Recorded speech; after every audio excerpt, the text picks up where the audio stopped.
Hello and welcome to the third episode in our series on stroke. In the previous episodes, we understood certain fundamental concepts related to stroke and also risk factors that could contribute to stroke. In this episode, we'll try to understand what is the presentation or manifestation or the symptoms of patients who are having stroke. Come, let us meet our expert.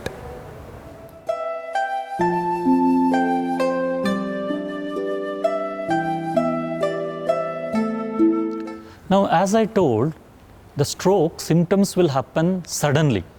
See, supposing I am speaking with you, suddenly I am unable to speak, unable to lift my hand, unable to walk, suddenly my face is turning, suddenly I am unable to see, suddenly there are sensory symptoms on my one side of the body.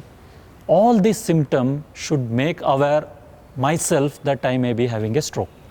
Supposing I am speaking with my friend, suddenly I notice something unusual, that he is not able to stand, not able to hold his hand, not able to respond to me, or he is responding which is totally irrelevant to me, or he is bumping on the objects on the side. All these things may be an indication that these symptoms may be stroke. Now, the suddenness and acute presentation of focal neurological symptoms are key to the diagnosis of stroke in myself or my friends, my relatives. Now, some of these strokes may have warning symptoms, that suddenly I will develop some numbness or hand weakness and I improve myself.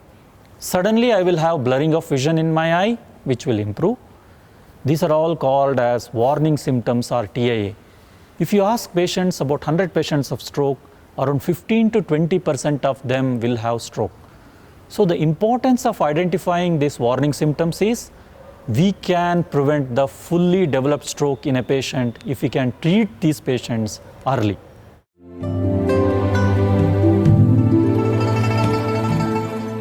Now, during stroke, what happens depends upon the type of the stroke. Supposing it is due to ischemic stroke, where the blood flow to a particular part of the brain is cut, the symptoms of manifestation depends upon the functions of that part of the brain. Like frontal lobe, if is involved, we have a weakness and speaking difficulty. We have temporal lobe, we have difficulty in understanding the speech. We have occipital, that is posterior part of the brain. We have difficulty in reading and identifying the people. If brain stem is involved, there may be a loss of consciousness. So this part of the brain will be affected.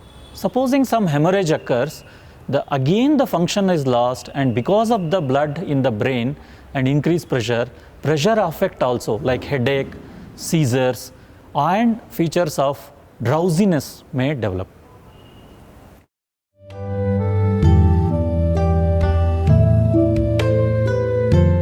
See, our brain controls the opposite side. That is, my right brain controls my left side and left brain controls my right side.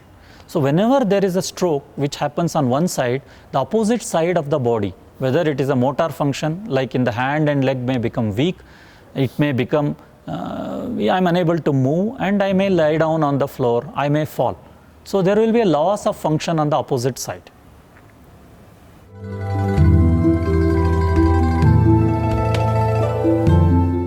The permanent effects of the stroke depends upon the severity of the stroke and whether treatment was given early or not.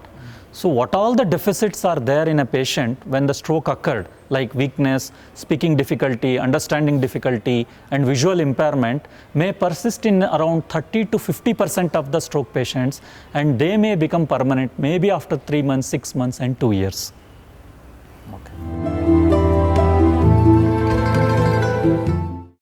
Whenever I feel myself or my surrounding person has a stroke, as early as possible, I should take him to a nearby stroke-ready hospital. The stroke-ready hospital is what? Where a 24-hour CT scan facility or imaging facility is available, and there is a doctor, a physician, or a neurologist who can decide whether I require acute treatment for my stroke. So immediately I should go to a stroke-ready hospital.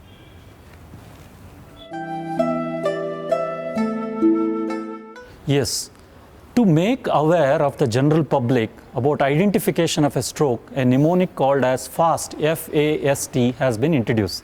So it basically recognizes the symptoms of stroke so that easy recognition and early hospitalization can be done. F stands for face, that is facial weakness. A stands for arm drooping, that is weakness of the arm. And S stands for speech disturbances, and T stands for time, that is fast we have to go to the hospital.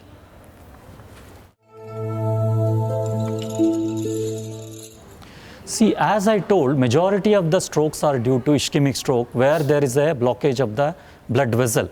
Supposing we can remove this blockage, the tissue we can make then less vulnerable to stroke, the surrounding tissue.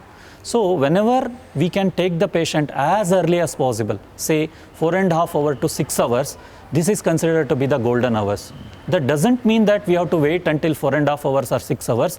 We have to take the patient as early as possible. So this is called as golden hour or golden period for a ischemic stroke.